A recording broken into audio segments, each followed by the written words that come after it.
There was a little bit of a break in the action, Mm. and now things should be ramping up. That means we get to talk about it. You got a team, here's a word to the wise. You want to dominate your league? Go to football, guys. Football, I'm living in a fantasy. Football, got everybody mad at me. Football, cause every game I had to win. Football, I gotta be a champion. Football, I'm living in a fantasy. The scouting combine is next week, and that's when a decision on Justin Fields could be made. Bloom, lots of things happen at the scouting combine, but we're all kind of waiting to see what happens with Fields and then take it away from there with all Right. the other quarterback movement. Yeah, Cease. I mean, this is sort of a sequel to our discussion about Drake May last week, that it's really difficult to even speculate about teams' intentions or how this all could shake out because everybody's waiting on Chicago. Everybody's waiting on Chicago. And that's the decision that's going to be the first domino. And it's not an easy decision. And see, from my standpoint, as a Steelers fan, and as a football analyst, when I see out there that Justin Fields could be available for a second round pick and a future conditional pick for the Steelers, how would you not leap at that, including paying Justin Fields? Because we've seen, how much did Sam Darnold go for? How much did Carson Wentz both times? All right. That seems like, and Carson Wentz already had a bad contract at that point. So this seems reasonable. Justin Fields is an asset. The Bears have a pick to replace on their board, but I think that in the end, it's going to come down to their evaluation of Fields and their evaluation of Caleb Williams. And like you said, at the combine, that may be when that truly starts, when they get to sit down with him, and we wait. Yeah, and then we wait. And you mentioned Caleb Williams because they might just get an offer for him. They Yeah. might get an offer that they can't refuse. Once teams sit down with each other, things can get a little bit crazy. We saw the Russell Wilson trade, because it is a Broncos show, was implemented at the scouting combine in Low Millers, I think, that little tiny bar across from, I don't know, wherever. It's Indy. It all looks the same. Apologies to Indy. It's a great city. I'll be there for a week. But like, okay, now these guys are going to sit down. The decision on Fields may be, we're keeping him because we just got this amazing deal for Caleb Williams. Right. Or against these, if they get clarity that they have Drake May and or Jaden Daniels much higher on their board, so that the gap between either of them and Williams is close, maybe they trade down to 2, maybe they trade down to 3. If they like JJ McCarthy, and it's not outlandish that some team or teams are going to fall in love with JJ McCarthy, right? I mean, that quarterbacks like JJ McCarthy have gone in the top 10 of the draft. Maybe in hindsight, it wasn't the smartest move. Maybe it was.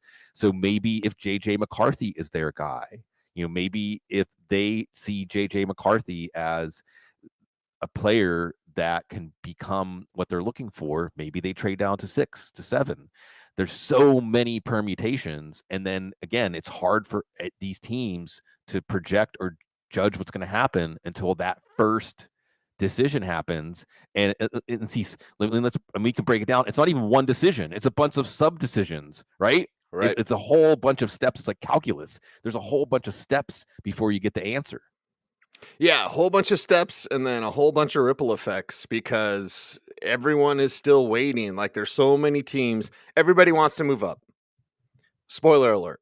Yeah. Everybody wants to move up. You mentioned McCarthy. I don't think you need to move in the top 10 for him. Could be totally wrong. But that's part of the conversation here. Like, every team wants one of the big 3. And then Bo Nix, JJ McCarthy, they're kind of the players with the most to gain next week at the scouting combine, because McCarthy throws well, then maybe he is a top 10 pick. And Nix is probably top 20, somewhere in there. Certainly didn't impress at the Senior Bowl. Senior Bowl's got to get standardized practices. But either way, like, okay, those 2 guys, their decisions will be big. of course, all the free agents, the Kirk Cousins, the Russell Wilson situation, which I think not only a decision on Fields is coming soon, Mm-hmm. the decision on Russ is coming soon. Mm-hmm. You heard it here first.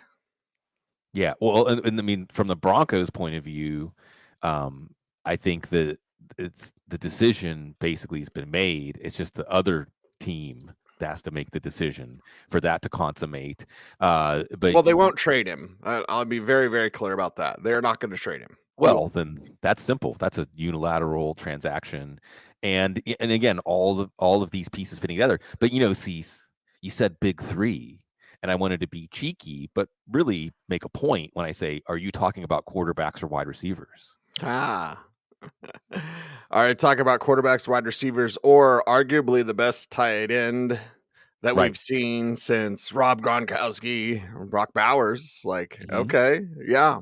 And that's where NFL people believe that there's going to be teams that just break at the top. It's like, Mhm. okay, we may need a quarterback. Let's say New England, for example. But how do you deny Marvin Harrison, Right.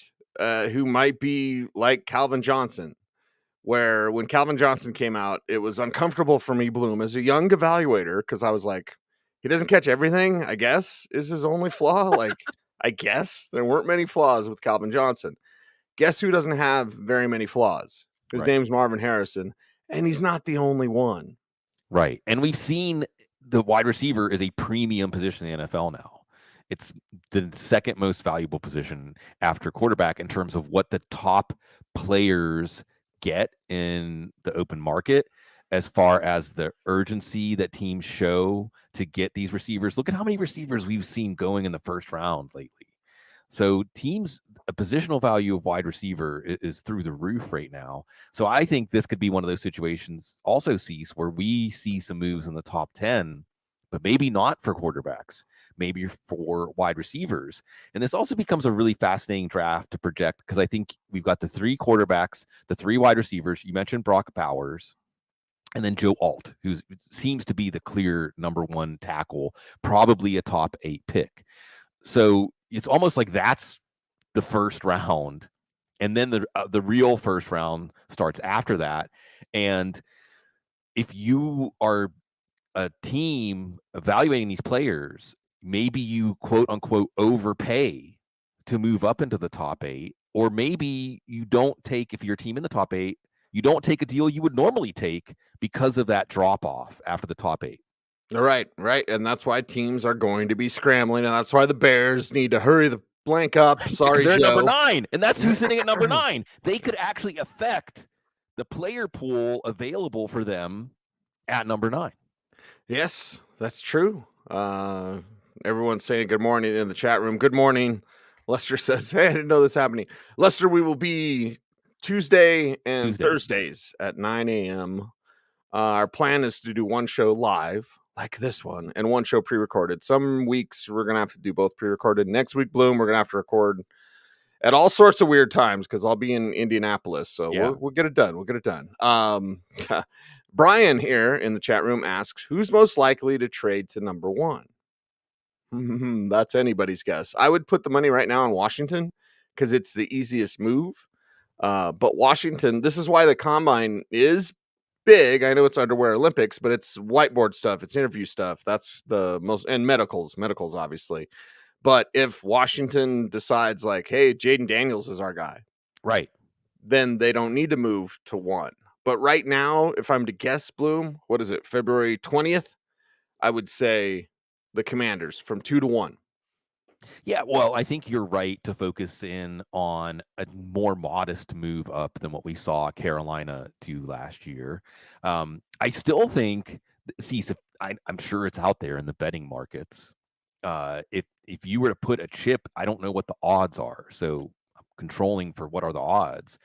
But if you ask me to put a chip on who is going to make the number 1 selection in the draft, I still think Chicago should be the favorite.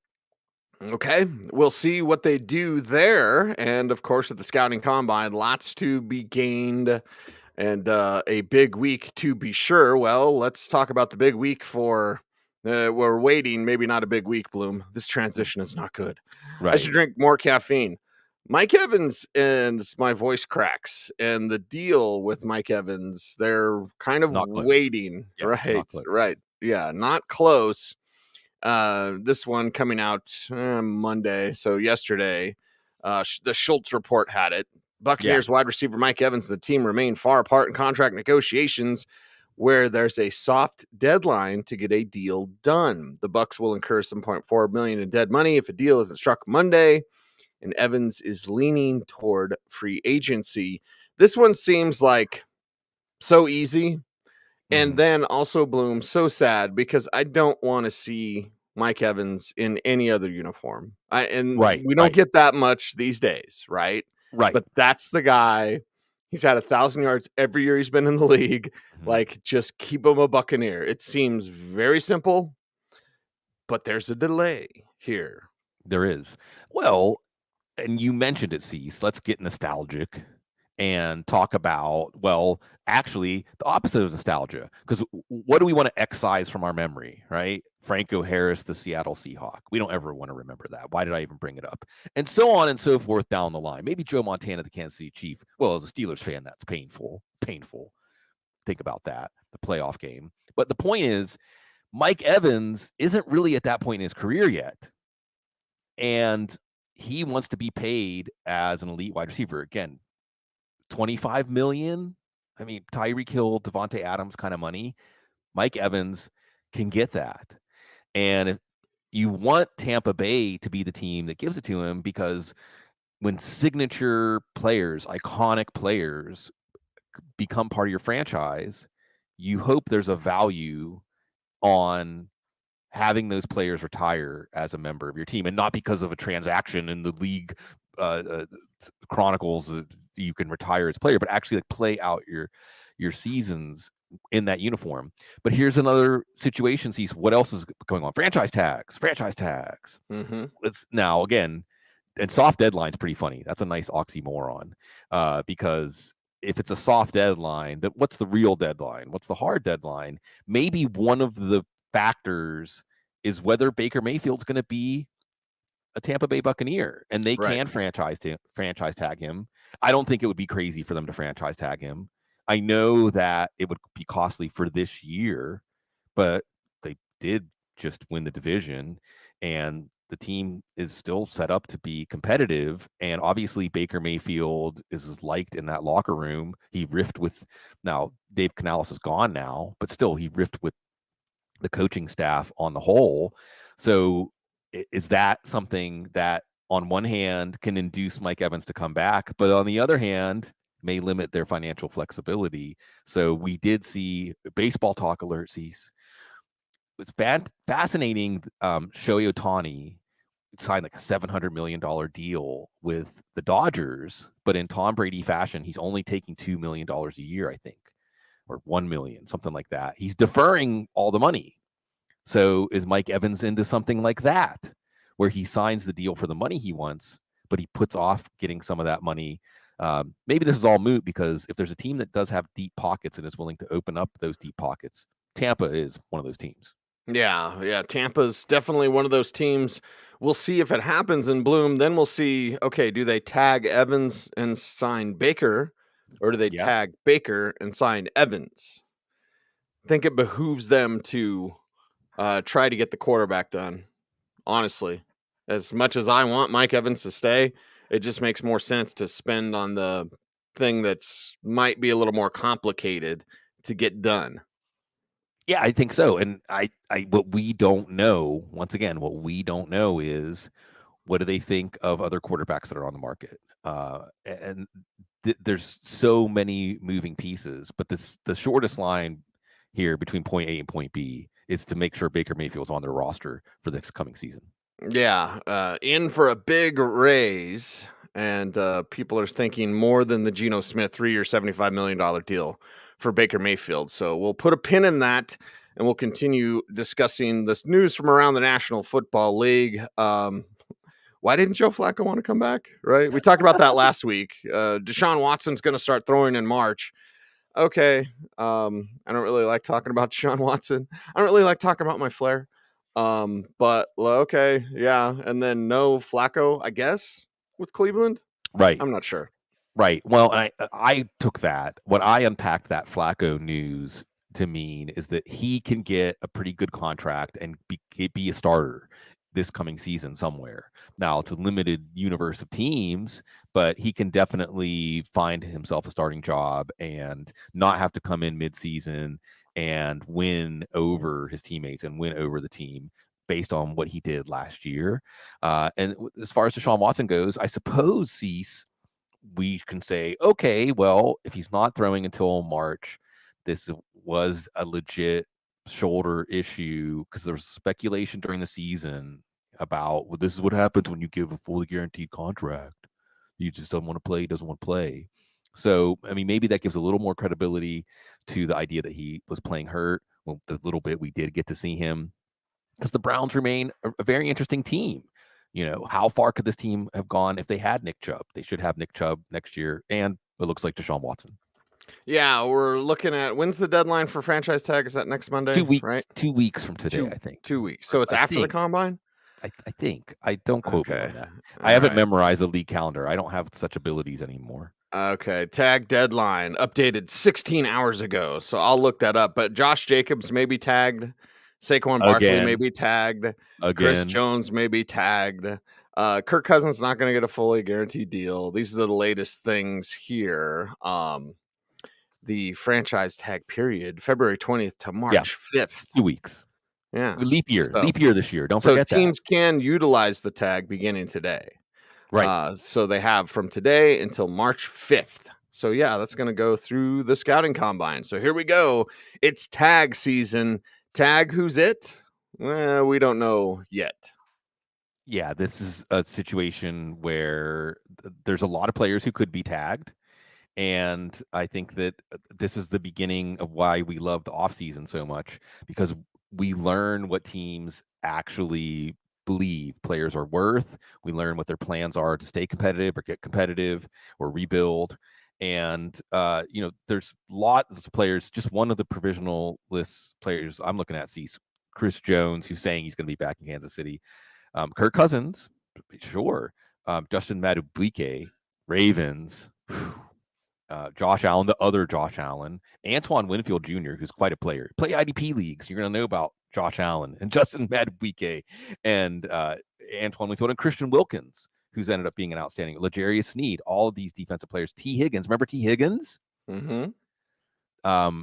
Now, T. Higgins could be one really interesting because if you were the Buccaneers, for instance, and you're looking at giving Mike Evans 4 years, $100 million, and T. Higgins will sign for 4 years, $100 million. Maybe you're waiting to see what the Bengals are going to do. I don't think they're going to tag him. Brian Burns, Danielle Hunter, who had a tremendous year last year. Jalen Johnson, who really emerged in the Bears defensive backfield. You mentioned the running backs. And Michael Pittman. Let's not forget Michael Pittman. So those were listed as players to just start the wheels in your head turning. We're going to get decisions. Even the lack of a tag is very meaningful and could be more impactful in ripple effect than a player getting tagged. Yeah, and then free agency coming up after that, and that's why we are here for you. And Calbuto always says, really should make a rule: a team can only tag a player one season. Yeah. Yeah, if the NFLPA had a backbone, well, then maybe. to be fair, this is going to go down as one of the most unfortunate set of circumstances because they voted on the new CBA during the peak of COVID anxiety. It was the very onset of the pandemic, and I believe it only passed by a handful of votes out of 2,000. And the NFLPA also might want to look at, is it really just a clear majority? That's it. If there's 2,000 votes and you get 1,001 votes, because there were a lot of players that were unhappy when that happened. You can go back and look up the social media reactions. There's a lot of things the players, out of fear, I think, gave away or didn't push back on, and now this is the world we're living in. This is the world, and the NFLPA is the worst union in all of sports. Baseball talk, Bloom. Oh yeah. What, 1/100th of the Major League Baseball union?